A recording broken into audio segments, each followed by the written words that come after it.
الله أكبر الله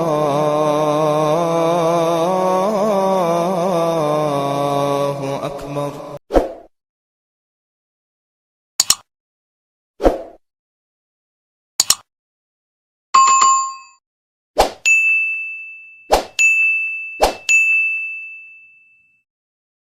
Astaghfirullahalazim alladzi la ilaha illa huwal hayyul qayyum wa atubu ilaih. Assalamualaikum warahmatullahi wabarakatuh.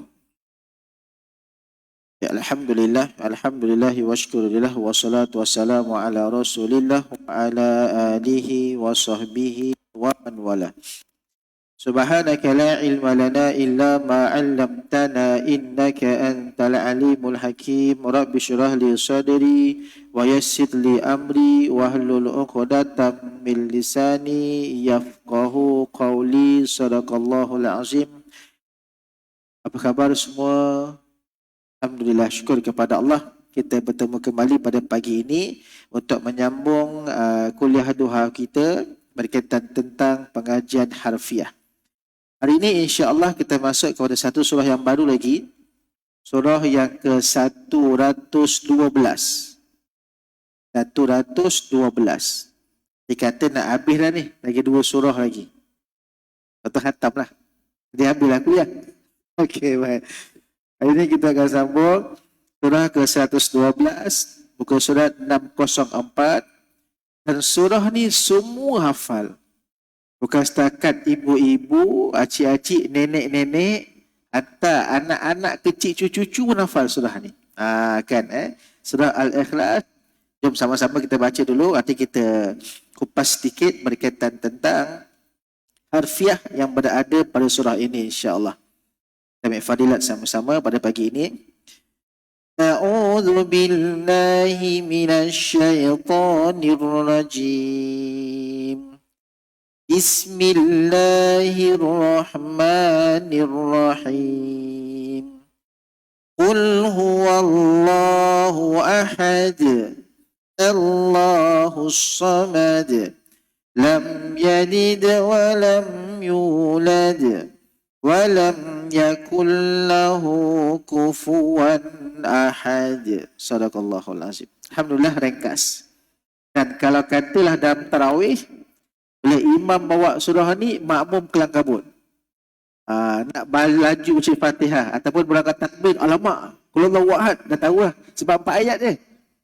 Dan bacaan kita kadang-kadang kurang daripada 10 saat.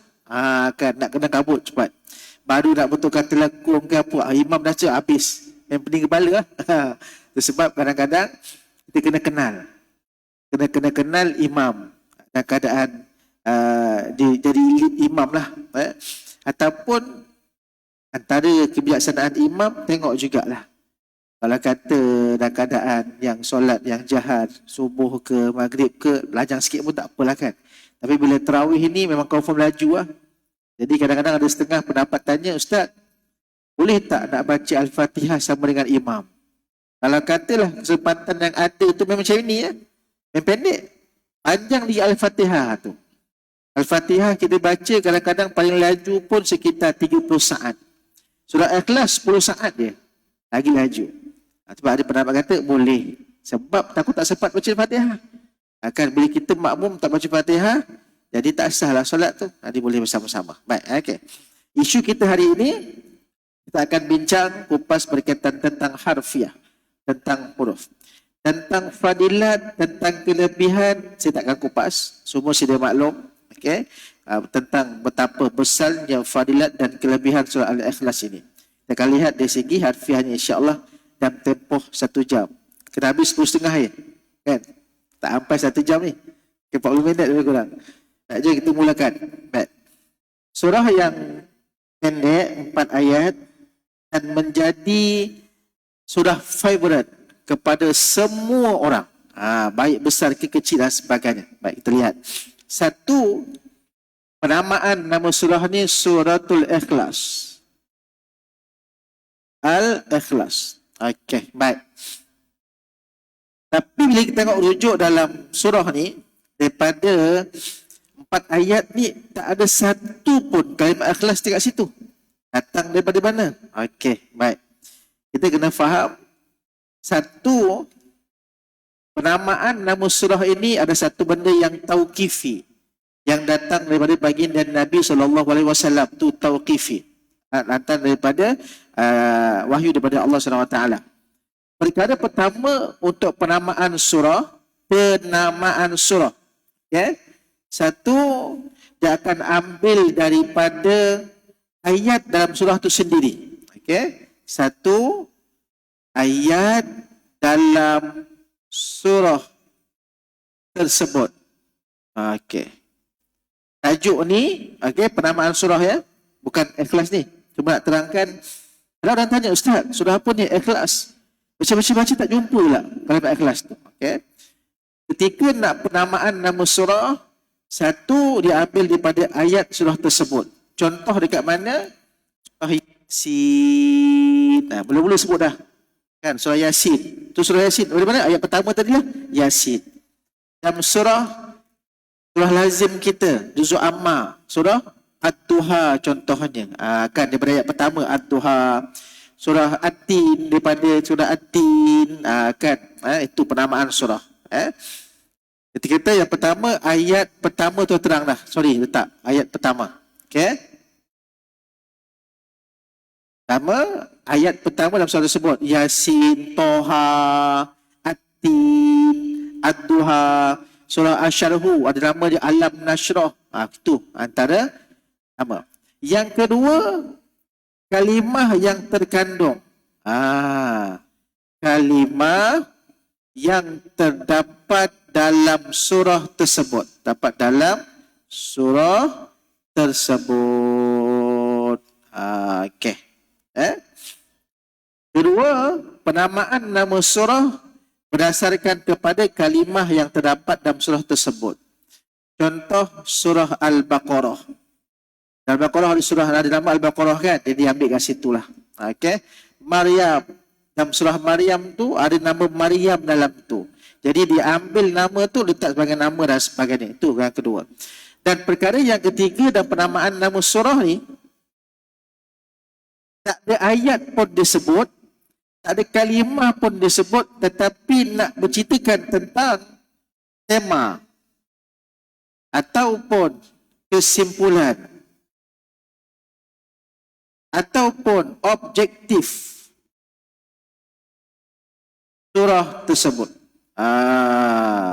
Okey, tersebut. Okey. Nak cerita tentang tema, kesimpulan ataupun kesimpulan ataupun juga objektif. Okey. Tentang surah-surah tersebut. Okey, fokusnya apa dan sebagainya. Baik. Surah Ikhlas, ayat pertama pun tak sebut, dalam kalimah surah tu pun tak ada, tapi dekat sini dia berkaitan tentang tema ataupun objektif. Arti kata disebut ikhlas, arti kata Allah nak tonjolkan kepada kita berkaitan tentang keikhlasan. Ikhlas bagaimana? Saya pernah kongsikan sebelum ni, ketika kita huraikan surah Al-Kafirun, kan ada 5 perkara yang wajib berada pada diri seorang hamba. Tengok balik nota, kan? Engkas kembali. Bila mana kita sedar diri, kita tahu status kita ni hamba kepada Allah Subhanahu Wa Taala. Pertama, mesti ada taat pada perintah Allah, perintah solat, perintah puasa dan sebagainya. Yang kedua, mesti apa? Okey, cinta kepada Allah. Ada orang taat tapi tak cinta pun. Dia ikut, okey, cuba buat, tapi tak cinta. Tapi kita kena letakkan cinta kita kepada Allah. Bahkan orang beriman kena asyaddu hubban lillah, lebih dahsyat cintanya kepada Allah SWT. Yang ketiga apa? Tawakal kepada Allah. Kita tak punya apa-apa pun, lu serahkan segalanya kepada Allah SWT. Yang keempat, ya, masuk ikhlas ni. Nanti kita ulas sekejap. Yang kelima, okey, sedar diri status kita hamba. Okey. Kalau sebut hamba di kalangan manusia dengan manusia, kita rasa untuk orang hina. Tapi bila mana hamba dengan Allah SWT, dia satu pengiktirafan yang tersangat mulia. Sebab tu kita lihat dalam surah Al-Isra, Allah tak gunakan Subhanallazi asra bi Muhammad. Sedangkan semua tahu Isra hanya berlaku kepada baginda Nabi SAW. Nabi-Nabi terdahulu tak ada pun. Orang tahu, tapi dia gunakan bi'abdi. Kita kata title hamba ini di sisi Allah satu pengiktirafan yang sangat mulia. Itu sebab kita kena sedar diri kita ni hamba. Dan keempat ni ada ikhlas dekat sini. Ikhlas bagaimana? Ikhlas untuk kita taat kepada Allah. Ikhlas untuk kita cinta kepada Allah. Ikhlas kepada kita tawakal kepada Allah. Ikhlas sedar diri kita ini hamba. Tu baik. Kita akan lihat bagaimana ayatnya. Sebab tu kita lihat dalam banyak riwayat hadis sallallahu alaihi wasallam, baginda Nabi amat suka dan gembira dalam solatnya dia membaca dua surah. Satu surah Al-Kafirun, yang kedua surah Al-Ikhlas ni. Okay? Sebab di situ ada kombinasi. Bagaimana surah Al-Kafirun mengingatkan kita tentang hamba tadi. Dan surah Al-Ikhlas mengingatkan kita tentang keikhlasan. Jangan petikaikan. Jangan kita IQ. Kenapa kena macam ni ya? Kenapa macam ni ya? Letakkan keikhlasan tu. Okey. Walaupun kita lihat jarak dua surah ni jauh. Kan? Itu satu. Itu antara kaitan lah di antara Al-Kafirun dan juga Al-Ikhlas. Sebab tu ada pandangan yang mengatakan bahawa nama lain bagi surah Al-Kafirun, surah Al-Ikhlas juga. Bila kita baca surah ni, sedar kita ni hamba. Kena letakkan keikhlasan kita kepada Allah. Jangan petikaikan. Okay, baik. Dan bagaimana caranya? Lihat ayat yang pertama. Allah mulakan dengan Qul. Apa kata Qul? Katakanlah. Okay? Katakanlah. Okay. Katakanlah. Allah tujukan kepada baginda Nabi SAW sebagai penerima wahyu Allah. Rasul yang mulia katakan untuk bagi tahu maklumkan kepada semua orang yang mempertikaikan. Ada riwayat yang menyatakan dalam kitab-kitab tafsir disebut sebelum surah ini diturunkan. Faham ya? Sebelum surah ini diturunkan, berlaku sedikit bukan perbalahan tapi pertikaian kalangan musyrikin Mekah dengan Nabi. Wahai Muhammad, kalau kata kau bawa agama baru, ada Tuhan yang lain selain daripada Tuhan-Tuhan kami ni, yang berhala ni, mereka sebut Sif lana Rabbuk. Sif lana Rabbuk. Sif lana Rabbaka. Rabbak. Okay? Sif, tunjukkan, ceritakan, ataupun apa sifat, terangkan kepada kami, tunjukkan kepada kami, Rabbak, Tuhan kau tu macam mana? Kalau kata macam kami, kata kami nampak Tuhan ni, kan patung berhala contohnya. Mereka boleh cerita siapa yang mulakan patung ni, siapa yang buat, daripada kurun berapa dan sebagainya. Bila Nabi kata Nabi bawa agama baru, Tuhan tembak Allah, kau terangkan kami, Tuhan tu mana? Emas ke? Tuhan tu macam patung macam ni juga ke? Tu sebab bila mana mereka minta Nabi nak terangkan Allah tu bagaimana, Allah turunkan. Tu sebab permulaan dia dengan Qul, katakanlah kepada mereka-mereka ni. Kan minggu lepas kita kupas dalam surah Al-Masad, bagaimana tatkala Abu Lahab tu mempertikaikan dakwah Nabi, Allah jawab terus. Tak perlu Nabi jawab, Allah yang akan balas. Tapi bila mana orang tanya, Allah tu macam mana? Anak kita tanya, Mak, kenapa mak solat sembah Allah? Allah tu macam mana? Kita jawab macam mana? Oh, Allah ni macam ni. Dah, ini jawapan ni kat sini. Itu katakanlah kul ni bukan sahaja kepada Nabi, pada kita semua. Kalau orang argue, Islam tu kena puasa. Kenapa? Tu perintah Allah. Oh, Allah tu macam mana? Kan. Tuhan Allah tu macam mana? Inilah ayat dia. Okey, tu sebab katakan Allah sebut huwallahu. Okey, satu. Katakanlah dia. Ni. Okey. Huwa ni adalah dia. Berbalik kepada siapa? Kepada Allah Subhanahu Wa Taala. Dia ni berbalik kepada Allah. Sepatutnya.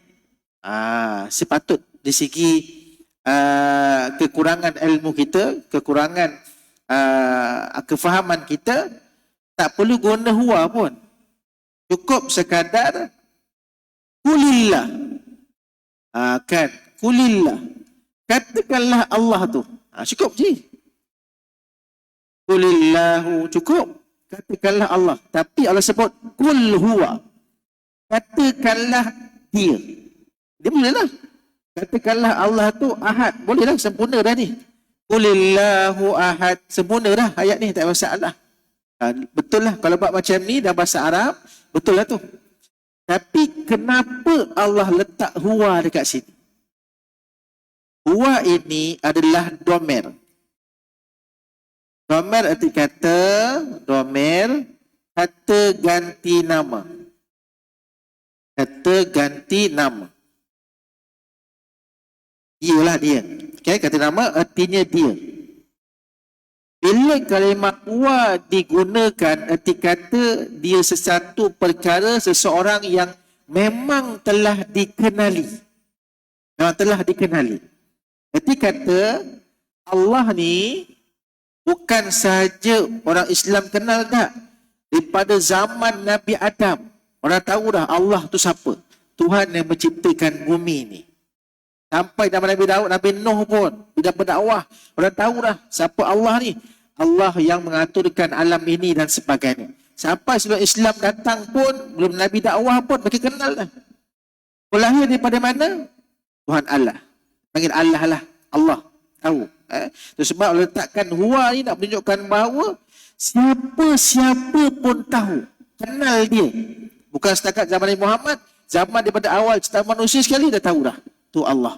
Itu sebab letakkan huwa kat sini menunjukkan bahawa dia bukan Tuhan yang baru. Itu sebabnya. Okey? Kesimpulan dia, dia gunakan kalimah huwa, erti kata huwa Allah ini telah dikenali.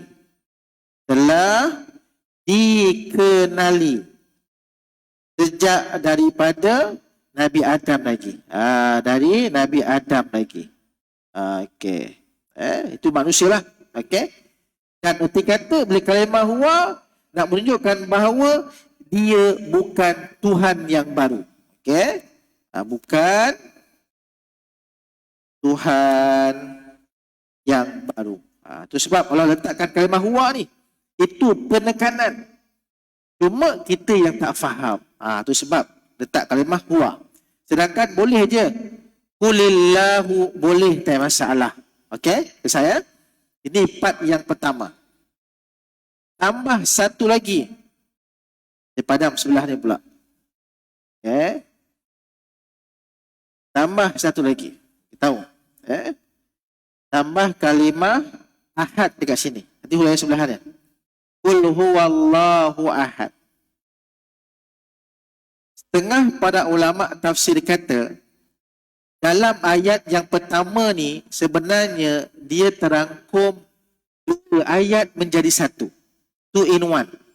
Okay? Bila orang tanya, siflana rabbak, tunjukkan Tuhan kamu tu macam mana? Macam emas ke, macam batu ke apa ke? Sebut yang pertama, qul huwallah, dia adalah Allah. Artinya Tuhan yang memang semua tahu dah, bukan Tuhan baru. Perkara yang kedua disebut qul huwa ahad. Katakan qul huwa ahad. Katakan dia adalah ahad. Apa ahad? Esa tunggal. Ini asalnya. Yang pertama tadi, bila orang tanya, siflana rabbak, tunjukkan. Yang pertama sebut, Qul huwallah. Ini yang pertama. Yang pertama. Katakanlah dia adalah Allah yang dulu orang kenal dah lama dah. Bukan Tuhan baru. Yang kedua, katakan dia adalah Esa Tunggal. Tetapi bagaimana Allah gabungkan dua ayat ini menjadi satu. Qul huwallahu ahad. Katakanlah Allah itu dialah Allah Esa Tunggal. Mungkin tertanya-tanya lagi, Ustaz, tak boleh ke guna wahidun? Contoh. Wahid satu kan? Wahidun satu, isnani dua. Tu, yang jauh bahasa Arab lah. Wahidun satu. Tapi dalam ayat ni Allah gunakan kalimah ahad. Dan kalimah ahad ni memang ada dalam Quran aja. Dalam bahasa Arab tak guna ahad dah, guna wahid. Apa perbezaan wahid dengan ahad? Kalau kata di segi terjemahan pun beza jugalah kan. Contoh, wahidun ni satu. Ahad ni esa lah. Ataupun tunggal. Tunggal ni, tunggal pun satu juga kan. Kan? Cuma nak lihat di sini. Kalau kata wahidun ni, ini dalam arti kata pemakluman yang positif. Maklumat yang positif. Positif lah, yang positif. Contoh, kita buat ayat, dalam bahasa Arab, contoh kita buat ayat, laisa wahidun. Laisa wahidun fil masjid. Fil masjid. Laisa wahidun. Wahidun satu sini. Satu. Dia sebut laisa wahidun fil masjid. Bukan hanya ada seorang sahaja yang berada dekat masjid. Kita ramai lah. Laisa wahidun. Kalau diguna laisa ahadun fil masjid, tidak ada seorang pun yang tinggal dekat masjid. Nanti kata ahad ini dalam bentuk negatif. Dalam bentuk negatif. Itu beza dia. Sebut laisa wahidun, tidak ada seorang pun yang berada di masjid. Nanti kata laisa wahidun, bukan hanya seorang yang berada di masjid. Kita ramailah. Kalau kata laisa wahidun, tidak ada seorang pun yang berada di masjid. Yang ini positif. Kan nanti kata ramai. Laisa wahid ahadun, nanti kata negatif. Tak ada seorang pun. Allah nak gambarkan ahad ni sebab orang pertikaikan Allah Subhanahu wa ta'ala. Sebab ada mereka boleh terangkan susur galuh Tuhan mereka. Contoh kalau kata tanya na'udzubillah, ataupun tanya rakan-rakan kita kan, yang ada Indian ke Chinese ke, tanya, ni Tuhan apa? Ni contoh Siva. Dia dari mana? Oh dulu tahun Tok buat macam ni. Dia terang lah. Dia terangkan benda tu. Aku tanya, boleh terangkan. You sembah apa? So Tuhan lah. Siapa? Dia beritahu nama. Dapat daripada mana? Oh ni dulu daripada dinasti sekian sampai sekarang dia diterangkan. Itu sebab. Dia sebut ahad ketika kata nak menunjukkan bahawa tentang penolakan tentang penerimaan orang. Dan kata lain, tidak ada seorang pun, tidak ada Tuhan yang lain melainkan Allah yang bersifat Esa Tunggal. Kalau kata satu ni contoh anak kan. Anak berapa sekarang? Satu. Ketika kata dia ada harapan nak anak nombor 2, nak nombor 3. Bertanya anak berapa? Tak ada, tunggal je. Ketika kata memang dah stop di situ lah. Dah habis lah. Kan? Mana tunggal itu asal satu anak dia. Kalau kata anak berapa? Satu. Ada niat lagi. Kan? Kalau kata contohlah tanya anak kan. Macam dulu orang tanya saya, Ustaz anak berapa Ustaz? Baru 4. Jadi baru 4 tadi ada nak harapan nak anak lagi. Sekarang anak berapa Ustaz? Cukup dah 5 Alhamdulillah. Dah stop tu maksudnya. Dah tak ada lagi lah tu. Contoh lah contoh. Okey, baik. Tu. Faham Kenapa penggunaan kalimah Qul huwallahu ahad? Okey, jelas Tu yang pertama. Dan bukan sekadar itu sahaja Allah nak terangkan kepada kita. Okey. Bagaimana dikatakan yang Allah itu sebagai Allah yang Maha Esa, Allah yang tunggal. Okey? Allah yang tunggal. Bagaimana diceritakan bahawa Allah tu ingat dan sebagainya. Baik Sambung pada ayat yang kedua. Tak pergi. Okey, ayat kedua. Ayat yang kedua Allah mulakan dengan Allahus Samad. Dan Allah itu Samad. Dan terjemahan letak Allah tempat meminta segala sesuatu. Okey, baik. Itu terjemahan dalam Al-Quran. Mari kita bincang kejap.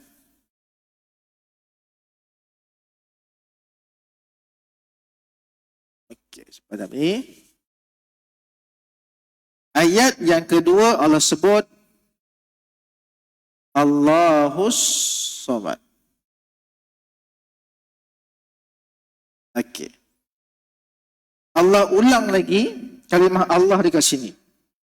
Lepas dia terangkan berkaitan tentang katakanlah wahai Muhammad, Allah itu Allah, bukan Tuhan yang baru, Tuhan daripada dulu, daripada awal penciptaan manusia, dari ciptaan alam dan sebagainya. Ahad, Allah yang Maha Esa, Allahus Samad. Okey. Kalimah Allah. Ada beberapa pandangan para ulama berkaitan tentang kalimah Allah ni. Okey. Ada dua pandangan yang kuatlah. Satu, dia kata Allah ini merupakan isim mushtaq. Okey. Isim mushtaq. Erti kata isim yang berubah-ubah, yang boleh diubah-ubah. Okey. Yang kedua kata dia isim jamid. Yang kekal lah. Isim jamid. Isim yang kekal. Situ kata yang tak boleh nak berubah-ubah, kekal nama dia macam tu. Okey, baik. Contoh kita lihat satu. Pendapat yang pertama. Pendapat yang pertama kata kalimah Allah ni isim mushtaq yang berubah. Dia kata kalimah Allah ini berasal daripada kalimah ilaha ataupun alihi. Kalimah alihi. Ilah. Kalimah ilah. Sebutan dia ilah. Kan. Kita baca asyhadu an la ilaha. Ilaha itulah. Kan. Dia kata ilah itulah. Sebutan ilah tu. Kan. Ilaha tu asal dia. Dia kata bila mana asalnya ilah ni, tambahkan dengan alif lam. Tambahkan dengan alif lam. Lalu dia buang hamzah ni. Jadi jadilah bentuk tu macam tu. Alif lam tambah ilah. Kan. Jadi dia buanglah hamzah ni. Jadi alif lam ha. Ada pendapat kata macam tu. Kan. Itu sebab tak silap saya ada viral kot dekat TikTok. Ada orang sebut kenapa nama Allah ni Allah. Kan? Sebab kalau dia buang alif lam, dia akan jadi ilah. Bila buang kepada lam lagi ni, jadi ha, hu dan sebagainya, tetap Allah juga. Tu. Ini pandangan yang pertama kata, dia isim mushtaq yang boleh berubah-ubah. Okey. Nanti saya bagi pendapat, mana yang paling kuat. Okey. Yang kedua, dia adalah isim jamid. Jamid ada kata isim yang unik, yang tak ada asal daripada mana, tapi dia datang direct terus, namanya Allah. Allah. Okey. Jamid arti kata isim yang kekal, yang tak berubah, yang unik. Okey. Yang unik, yang tidak ada datang mana-mana sumber pun, dimulakan kalimah Allah. Tu sebab kita lihat, ya, contoh kata ilaha tadi tu.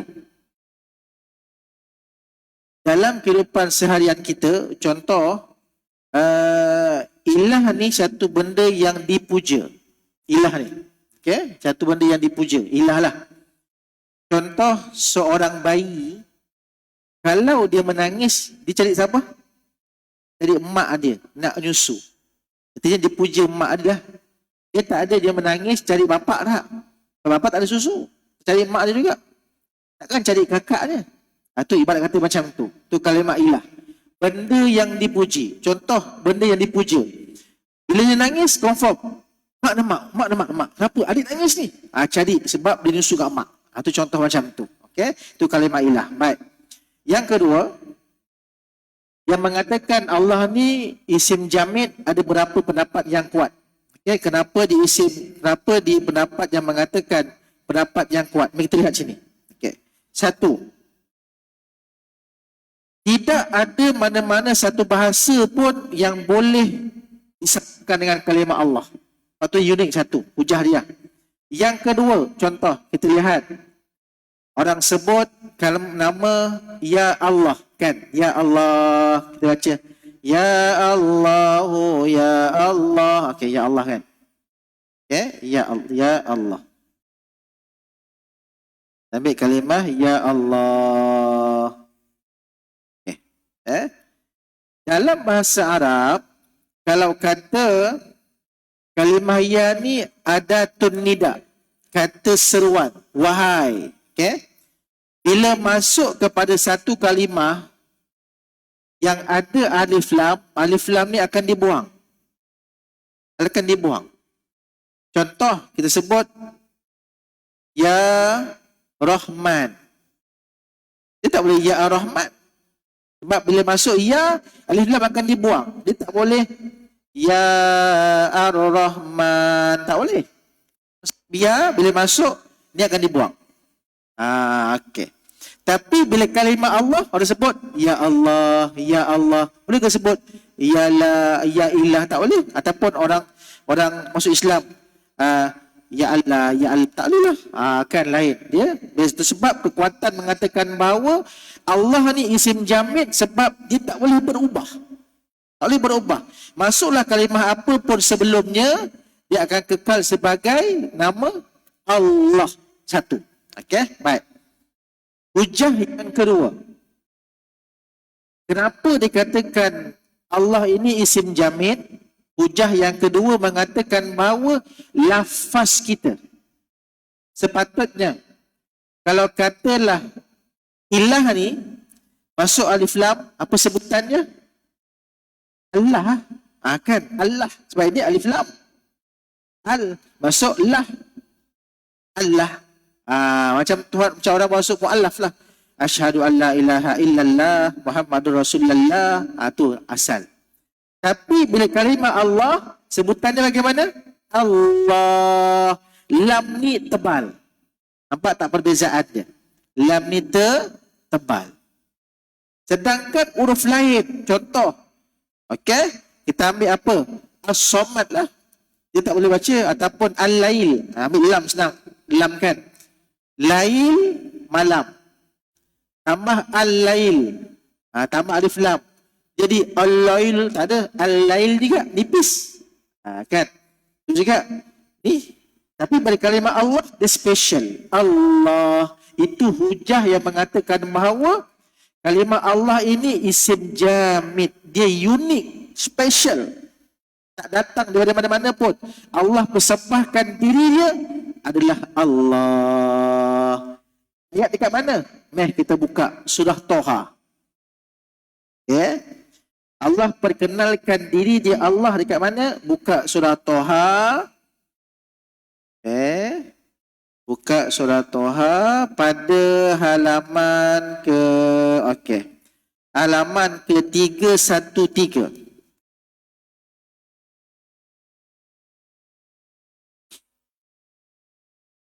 Surah Toha halaman ke-313 ayat ke-14 atas sekali itu. ketika Allah berikan wahyu kepada Nabi Musa alaihissalam, Allah perkenalkan diri dia, innani anallah. Ni hujah dia. Okey. Sesungguhnya kata Allah, anallah, aku ini Allah. Dia bukan ilah, tapi Allah. Allah perkenalkan diri dia, siapa? Allah. Tak boleh katakan, oh ini kalimah ilah ni, kalimah dah. Allah tu isim jamid yang unik, yang tidak ada, boleh berubah nama tersebut. Sedangkan kalau lain, dari al-ilah lah kan. Apa al-ilah sebagainya. Baik, tu contoh. Ini dalil yang kuat mengatakan bahawa Allah perkenalkan dirinya sebagai Allah. Okey, namanya Allah. Baik. Itu jelas nama Allah ya. Dia kata dia isim jamid, isim yang tak berubah, isim yang unik. Okey. Isim yang unik, isim yang berdiri sendiri, tanpa perlu pada benda lain dan sebagainya. Okay. Contoh lagi, pergi sudah Fatihah juga samalah, dan Fatihah pun sama. Bagaimana datangkan kalimah Alhamdulillah tu sebagai penguat dan sebagainya. Di kesimpulannya, yang kuat, Allah adalah isim jamid, bukan isim mushtaq. Okay, jelas ya? Okay, seterusnya. Lagi 5 minit je. Awak nak masuk surah, awak nak masuk ayat As-Samad. Okey, baik. Ayat yang kedua, surah apa? Kalimah seterusnya, kalimah As-Samad. Dalam Al-Quran dia letak tempat meminta segala sesuatu. Okey. Itu terjemahan ataupun pemaknaan asas. As-Samad ni, erti kata As-Samad ni, erti kata yang lebih adalah As-Samad ni sesuatu benda yang mencukupi. Sesuatu perkara lah. Perkara ataupun benda, perkara yang mencukupi. Bila sebut cukup, erti kata apa? Tak perlu nak minta benda lain lagi dah. Tak perlu nak minta bantuan lain. Allahus Samad, Allah tu berlengkap segala-galanya. Tak perlu minta pada siapa pun. Kalau patung, contohlah. Kalau tuan-tuan pernah dengar seorang sahabat Nabi, saya lupa namanya, Allah Muhammad, yang kaki dia tempang. Kaki dia tempang, tapi kat rumah ni ada berhala. Ada berhala. Anak dia pergi pakat dengan Mus'ab bin Umair untuk ambil patung bapak dia ni untuk dajal bapak dia lah. Dajalkan. Dia ambil patung ni, dia letak kat tong sampah. Esok bapak dia datang. Mana? Tuhan aku tak ada. Nampak dia berjumpa dekat tong sampah. Dia pergi ambil, dia basuh, letak balik. Esok dia dajal lagi. Dia ambil kali kedua, dia letak pula dekat tong sampah, tapi dia letak najis dekat situ. Tuhan mana dia? Dia tengok, kat sini pula Tuhan ni ada najis. Dia ambil kali kedua, dia basuh, disiram. Kali yang ketiga dia buat, dia bukan saja letak najis. Dia ambil patung tadi, dia campak ke lepas kat longkang, letak najis, letak bangkai anjing semua. Bapak ni datang tengok, mana patung tak ada, sama tengok. Engkau ni menyusahkan aku, kata bapak dia. Kalau betul kau Tuhan, kau bangun sendirilah, bersihkan diri, aku bersihkan macam tu. Setelah tu anak dia kata, ayah, dah tahu Tuhan tu tak boleh buat apa-apa, kenapa sembah? Baru dia masuk Islam. Tu nampak tak gambaran? Okay? Nak katakan Allah SWT, Allahus Samad, Allah ni cukup segala-galanya. Bila pun. Hatta kalau ketika ini pun, waktu Ramadan ni, satu dunia 7 bilion umat Islam tak nak baca Quran pun, Allah tak heran. Satu dunia 7 bilion pun orang tak nak puasa pun, Allah tak kisah. Kan? Tapi sebab kita ni hamba, kita taat pada perintah Allah, cinta dan sebagainya, kita buat. Tu Allah kenalkan diri dia, Allahus Samad, Allah cukup segala-galanya. Tak perlu kepada benda lain. Okey. Itu yang pertama. Dan Allah lah yang akan memakbulkan segala permintaan dan permohonan kita. Okey. Dan waktu kita memerlukan apa-apa, Allah ada segala-galanya. Kita lemah, minta kepada Allah, Allah berikan kita kekuatan. Kita sakit, minta doa kepada Allah, Allah berikan kita kesihatan. Kita kesempitan, minta doa kepada Allah, Allah berikan kita kelapangan. Sebab Allah ada segala-galanya. Itu konsep dia. Somat tadi, itu yang pertama. Yang kedua, somat juga arti kata tumpuan. Allah lah tumpuan hidup kita, objektif kita. Apa jua kita buat, sebenarnya sebab Allah yang perintahkan kepada kita. Baca Al-Quran perintah daripada Allah, tadabbur Quran perintah daripada Allah, hafal Quran pun perintah juga dan sebagainya. Puasa pun perintah daripada Allah, solat pun perintah daripada Allah, infak sedekah pun perintah daripada Allah. Buatlah. Semuanya kerana Allah SWT. Okay? Dan kata-kata lain lagi, Allah tidak boleh dikalahkan dan yang paling hebat. Okay? Dan dari segi sifat somat ini satu benda yang padat. Benda yang padat, lengkap. Tak boleh nak goncang. Contoh, macam tisu ni lah. Okay? Kita mula-mula beli, tertutup rapat tisu ni. Kan? Tak ada buka pun. Jatuh pun tak ada apa-apa. Lengkap, komplit. Bila mana kita buka dia, dah kurang satu-satu dah. Habis kita campak dia. Tapi pada Allah SWT, sifat Allah, dia padat. Tak boleh nak tambah benda pun. Allah lengkap selengkap-lengkapnya. Itu kalimah as-samad. Alright. Okay? Baik. Sikit lagi, saya ambil laju lah. Lagi 5 minit. 5 minit. Baik. Yang ayat ketiga dan keempat ini, Allah nak bercerita. Kenapa boleh berlakunya orang nak pertikaikan Allah? Bagaimana orang boleh argue Allah? Bila sebut sif lana rabbak tadi, beritahu pada mereka Allah tu memang Allah, Tuhan daripada dulu lagi, yang bukan Tuhan yang baru, dan Allah bersifat esa tunggal, dan Allah ni lengkap segala-galanya, komplit, apa benda pun semua lengkap, paling hebat. Sebab lam yalid walam yulad. Allah tidak mempunyai anak, lam yalid walam yulad, dan tidak diperanakkan. Allah menggunakan kalimah lam dekat sini, bukan kalimah la. Okay? Kalau la tu tidak beranak, kan? Ya, ataupun la tu dia kata, bila kalau gunakan la, arti kata la ni bermaksud sekarang. Contoh, katalah dulu-dulu orang tanya saya kan, gandung ke? Tak adalah. Tak adalah. Dia kata tak tu, waktu sekarang tu tak gandung. Kan? Kalau dia kata gandung ke? Tak nak lagi dah kot. Berarti memang dah tutup lah. Ada satu. Itu perbezaan kalimah la dengan lam. Okay? Beza kalimah, kalau tidak kan ada dua. Okay? Kalimah tidak ada dua. Satu la, satu lam. La, lam. Berarti kata tidak. Okay. Penggunaan kalimah la erti kata untuk now. Sekarang.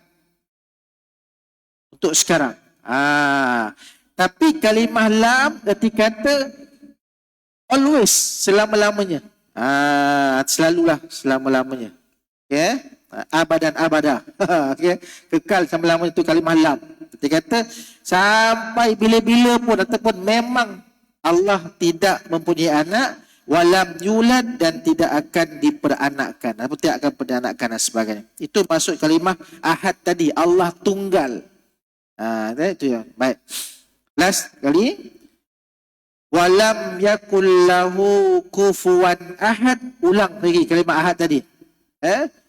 Dan tidak ada sesuatu pun yang setaraf dengan Allah. Dan ahad tunggal, kan? Dan setaraf macam mana? Tak adalah. Itu arti kata berkaitan tentang perkara tadi. Okay. Contoh kita lihat. Bila sebut cerita berkaitan tentang lam yalid walam yulad, cuba buka surah Al-An'am. Okay. Buka surah Al-An'am. Surah Al-An'am, Al-An'am pada halaman ke halaman ke 140.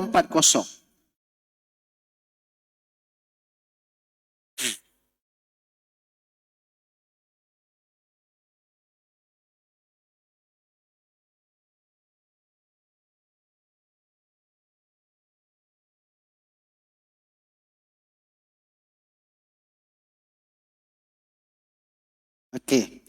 Tengok ayat ke 101 tu, dua dari bawah tu. Badi'us samawati wal ard. Allah lah yang menciptakan langit dan juga bumi. Anna yakunu lahu walad. Macam mana Allah pula boleh mempunyai anak walam takul lahu sahibah. Sedangkan dia tidak ada isteri pun. Tu jawapan dia. Okay?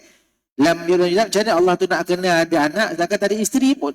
Sebab konsep dia mesti kena ada isteri. Dia ada isteri, dia setara. Taraf dengan manusia. Contoh kalau kucing. Kucing betina, dia melahirkan anak, anak dia panggil apa? Kucing juga kan? Siapa dengan mak dia kucing? Ke bila mak dia lahirkan anak, bukan panggil kucing, panggil lain. Panggil lembu ke, bukan lembu adalah lembu juga. Jadi berlahir tak. Tetap juga kucing tu melahirkan kucing. Setara lah. Macam kita, macam ibu-ibu, akak-akak melahirkan anak, dipanggil manusia, setara dengan kita manusia. Atau konsep dia. Sedangkan Allah, walam yakul lahu kufuwan ahad. Tak ada satu benda pun yang setara dengan Allah Subhanahu wa ta'ala. Itu konsep dia. Okay? Sebab dalam ayat ini, okay, berkaitan tentang surah Al-Ikhlas ini, dia menekankan berkaitan tentang akidah kita. Cuma jangan kita tertipu ataupun terpedaya. Kan ada hadis Nabi sebut, barang siapa yang membaca surah Al-Ikhlas umpama telah baca 1/3 Al-Quran. Baca 3 kali umpama telah khatam Quran. Kan dia ambil kesempatan lah. Ada hadis tu, hadis sahih. Okay? Malam-malam sebelum tidur baca Qul Huwallahu 3 kali dah khatam Quran dah. Tak ngaji mak? Mak khatam dah malam tadi. Cepat je mak. Kan 3 kul ada. Baca Qul Huwallahu 3 kali dapat khatam dah. Kan. Bukan dari segi huruf tak. Uraian yang jelas berkaitan tentang 1/3 tadi. Okay? Dan hadis sebut, barang siapa yang baca surah Al-Ikhlas, umpama dia telah baca 1/3 Al-Quran. Okay. 3 Al-Quran. Dia bukan berkaitan tentang huruf, bukan berkaitan tentang juzuk, bukan berkaitan tentang ayat tak. Tetapi Al-Ikhlas dia membawa tema tauhid. Tauhid akidah lah. Itu nama akidah kan. Dan akidah tauhid ini iman kepada Allah, tema utama ataupun auditif utama Al-Quran diturunkan. Bila kita baca Al-Ikhlas, umpama kita dah faham dah. Tauhid kepada Allah tu dah jelas dah. 1/3 selesai. Ada 2 lagi. Tentang risalah kenabian, tentang panduan manusia sebagainya. Kalau kata dah 1/3 ni Quran, untung. Tak payahlah Quran banyak-banyak macam ni kan. Satu nipis tu aja. Kan. Tak adalah orang nak hafal Quran daripada Bismillah sampai An-Nas, tak ada. Surah dah lah. Tapi nak menggambarkan kefahaman dia. Siapa yang baca surah Al-Ikhlas, kesimpulannya dia dah faham berkaitan tentang akidah. Itu perkara asas. Itu sebab nama lain bagi Al-Ikhlas, surah At-Tauhid ada. Dalam Tafsir Ar-Razi diterangkan, Al-Ikhlas ini ada lebih kurang 20 nama. Dalam Tafsir Ar-Razi. Tafsir Ar-Razi. Imam Fakhruddin Ar-Razi. Okay? Ikhlas ada 20 nama. Ini baru satu. Yang kedua nama dia surah At-Tauhid. Yang ketiga nama dia surah As-Samad. Yang keempat nama dia Al-Asas. Surah yang merupakan asas kepada akidah iman kita kepada Allah. Ada satu lagi nama surah yang saya kongsi. Dalam ni lah. Saya tampilkan beberapa surah aja untuk ingat kepada kita. Itulah penamaan nama surah ni. Dalam Tafsir Ar-Razi juga disebut selain daripada nama Al-Ikhlas, selain nama At-Tauhid, selain nama As-Samad, nama Al-Asas, ada satu lagi nama surahnya surah Al-Muqashqashah. Al-muqashqashah. Muqashqashah. Payah nak sebut okey. Kita tulis Melayu lah. Okey. Al-muqashqashah. Okey. Payah nama sebut. Okey, baik. Surah Muqashqashah. Erti kata Muqashqashah ini adalah menghilangkan penyakit. Penyembuh. Okey. Jadi kata menghilangkan penyakit.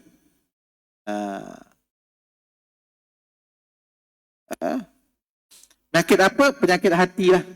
Sebab orang yang hati ni ada keraguan, nak syirik kepada Allah, buat keburukan dan sebagainya, baca surah ni, hati dia akan ingat, Allah tu Esa.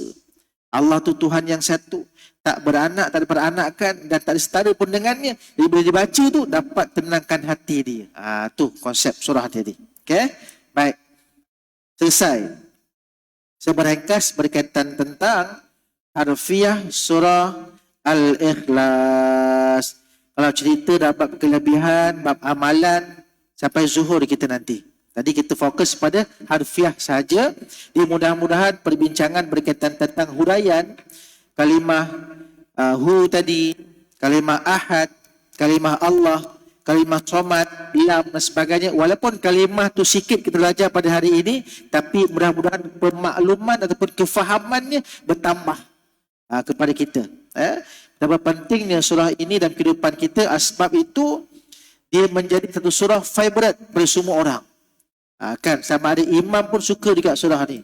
Sebab senang, cepat habis. Kan? Jadi mudah-mudahan bila kita baca juga, ingat bahawa ini akidah kita, kekuatan iman kita untuk menyatakan bahawa letakkan keyakinan sepenuhnya kepada Allah Subhanahu wa Ta'ala. Baik, sekian. Selesai. Masih fahamkan ada sambungan tadarus lagi. Nanti kita jumpa lagi insya-Allah selepas Aidilfitri. Okey. Lagi 2 surah aja untuk habis dah. Untuk khatam dah kan? Tutup lah. Kan ada surah lain ni. Jadi kita lagi insya-Allah, nanti kita sambung lagi insya-Allah. Jadi cukup untuk hari ini, mudah-mudahan berkati kita dan mudah-mudahan usaha yang kita lakukan ini untuk memahami setiap kalimah Al-Quran Allah pandang dengan rahmat dan redha-Nya, dan menjadi asbab juga kita masuk surah Al-Ikhlas dan surah dalam bulan Ramadan ni, mudah-mudahan Allah berikan kita kesempatan dan jemput kita untuk bertemu dengan malam Al-Qadar. Bukan saja jemput dah, tapi kita diberi peluang untuk menghidupkan dan membangunkan malam tersebut dengan amal ibadat kepada Allah insya-Allah. Amin, mudah-mudahan. Jom kita baca sama-sama doa insya-Allah. A'udzubillahi minasyaitonirrajim. Bismillahirrahmanirrahim. Alhamdulillahi rabbil alamin. Wassalatu wassalamu ala asyrafil anbiya'i wal mursalin. وعلى آله وأصحابه أجمعين. اللهم يا أول الأولين يا آخر الآخرين يا ذا القوة المتين يا راحم المساكين يا أرحم الراحمين. اللهم إنا نسألك رضاك والجنة ونعوذ بك من سخطك والنار. اللهم إنك عفو كريم تحب العفو فاعف عنا. اللهم إنك عفو كريم تحب العفو فاعف عنا. اللهم إنك عفو كريم تحب العفو فاعف عنا. اللهم بارك لنا في شهر رمضان وبلغ علينا ليلة القدر. اللهم ارزقنا ليلة القدر في هذه السنة وفي كل سنة وأعنا على إحيائها وقيامها برحمتك يا أرحم الراحمين. اللهم أئنا على ذكرك وشكرك وحسن عبادتك. اللهم فقهنا في الدين وعلمنا التأويل واهدنا إلى صراطك المستقيم. اللهم ربنا ظلمنا أنفسنا وإن لم تغفر لنا وترحمنا لنكونن من الخاسرين ربنا آتنا من لدنك رحمة وهيئ لنا من أمرنا رشدا ربنا آتنا في الدنيا حسنة وفي الآخرة حسنة وقنا عذاب النار وصلى الله على سيدنا محمد وعلى آله وصحبه وبارك وسلم والحمد لله رب العالمين تقبل الله منا ومنكم سبحانك اللهم وبحمدك أشهد أن لا إله إلا أنت أستغفرك وأتوب إليك بسم الله الرحمن الرحيم والعصر إن الإنسان لفي خسر إلا الذين آمنوا وعملوا الصالحات وتواصوا بالحق وتواصوا بالصبر. Sekian aku qauli hadza wa astaghfirullahal azim li wa lakum. Wassalamu alaikum warahmatullahi wabarakatuh.